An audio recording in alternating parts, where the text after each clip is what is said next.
Assalamualaikum warahmatullahi wabarakatuh. Di kesempatan video kali ini saya akan sedikit berbagi tips cara atau beternak di kandang kami. Upaya-upaya apa dan langkah-langkah apa dan hal-hal apa yang perlu kita dihindari dalam beternak domba. Jangan skip video ini, terus tonton sampai video ini habis. Cek. Nah, ini kebetulan saya ada di kandang kami. Ini ada semua ini babon ya. Lah, langkah awal-awal kalau seandainya kita mau beternak, apa saja sih langkah-langkah awal yang perlu kita antisipasi atau kita lakukan sebelum kita melangkah beternak ya. Yang pertama terkait masalah faktor bibit ya. Faktor bibit itu sangat berpengaruh sekali tentang omset atau yang akan kita dapatkan ke belakangnya ya. Awal-awal saya pribadi kalau seandainya bibit itu kita amburadul, yang penting kita kasih makan, kita rawat betul-betul, bahkan kita kita jaga betul-betul ya, kita akan mendapatkan omset yang maksimal. Ternyata salah kaprah ya. Pemilihan bibit itu faktor utama yang penting ya kalau menurut saya pribadi. Soalnya dulu pernah awal-awal saya itu pilih bibit ya, itu sembarangan, sakarpan lah kasarannya ya. Itu sedangkan tetangga saya itu cuman ada bibit satu, sedangkan saya itu banyak ya. Dulu awalnya saya itu fattening dengan bibit itu kalau tidak salah ada sekitaran 21 ekor. Itu pertumbuhannya tidak terlalu signifikan ya, bahkan terlalu banyak makan tapi pertumbuhannya itu melambat ya. Nah, sedangkan punya tetangga saya itu awal-awalnya itu berapa ekor ya, satu pasang cuman bibitnya superan.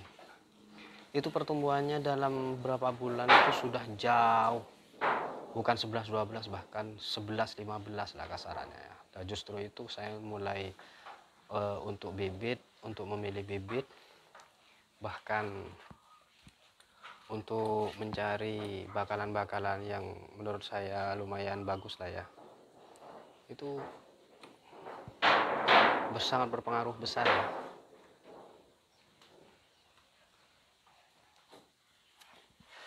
Jadi kalau saya pribadi sarankan untuk teman-teman atau pemula-pemula yang lainnya, biar tidak terlalu salah kaprah ya, pemilihan bibit itu yang penting pakan ya kan, yang penting perawatan. Emang sih perawatan pakan itu faktor yang nomor 2 kalau menurut saya. Yang pertama itu masalah bibit ya, yang kedua pakan, yang terakhir itu kualitas kebersihan kandang ya.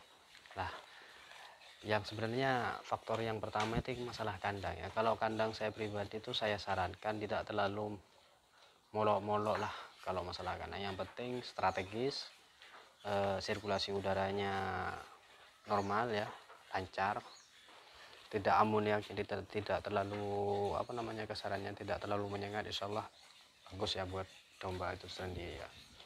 Tapi kalau seandainya mungkin kalau pemula-pemula itu misalkan kandangnya dibagusin dulu, itu malah justru nanti biaya untuk biasanya dibuat beli bibit itu terhabiskan dengan biaya perbaikan kandang ya. Jadi kalau saya sarankan, kalau kandang itu misalkan jangan terlalu molo-molo lah. Biasanya awal-awal pengusaha peternak muda itu biasanya terlalu ambisius, pengennya itu punya kandang keren gitu kan, pengen punya kandang mewah gitu, jadi terkesan wow gitu.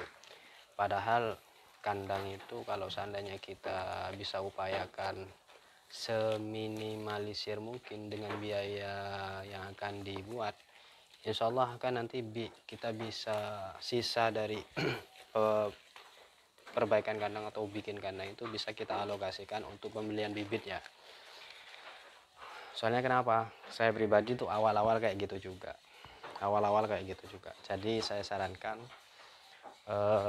kalau misalkan kita punya dana hanya cukup hanya cukup untuk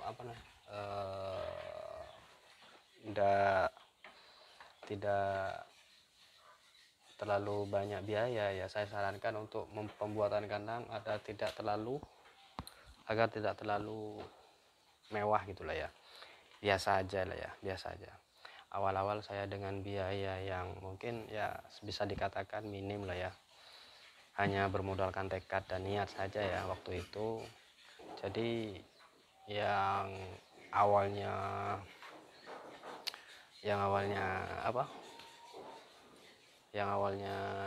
uang itu dibuat pembelian bibit, malah justru larinya ke kandang ya. Sekalipun kandang yang ada di kandang kami itu tidak terlalu mewah-mewah juga ya, cuman ya lumayan untuk menguras kantong ya isinya ya. Jadi untuk pembelian bibit sendiri itu mungkin terhalang oleh pembuatan kandang ya. Jadi mungkin rekan-rekan, kalau teman-teman sekalian, kalau seandainya misalkan ada niatan buat usaha breeding atau berternak domba, saya sarankan kalau seandainya pembuatan kandang, yang penting sesuai dengan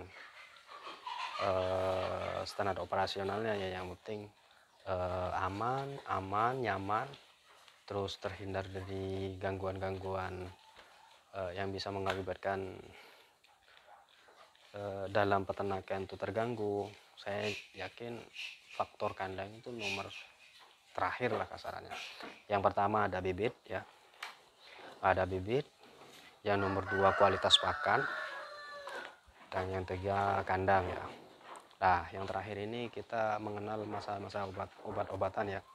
Di kandang kami, saya pribadi tidak terlalu muluk-muluk masalah obat ya. Kadang teman-teman kalau seandainya misalkan obat apa sih, pakai obat apa sih agar makan sedikit, cuman makan sedikit terus bisa gemuk gitu, itu hoak ya, yang penting itu pakan yang utama, pakan bibitnya bagus, terus pakannya itu juga memenuhi syarat lah, apa kebutuhan dari ternak kita itu tercukupi. Itu salah satu faktor kunci kesuksesan dalam berternak ya. Kalau masalah kita, kalau seandainya misalkan kejar target masalah penggemukan, mungkin akan memakan biaya yang mungkin bisa menguras kantong agak dalam ya nantinya ya. Nah kebetulan kalau masalah obat-obatan, saya pribadi, apa sih obat-obat yang ada di kandang saya pribadi? Yang pertama saya sediakan B-kompleks ya. B-kompleks ini bertujuannya hanya B-kompleks ini ada beberapa macam ya. Ada yang pakai injeksi, ada yang pakai bisa secara ini bentuk pil atau oral ya. Dan yang terakhir yang biasanya saya pakai itu ada M4 ya. M4 ini cuman pembuatan amoniak agar tidak terlalu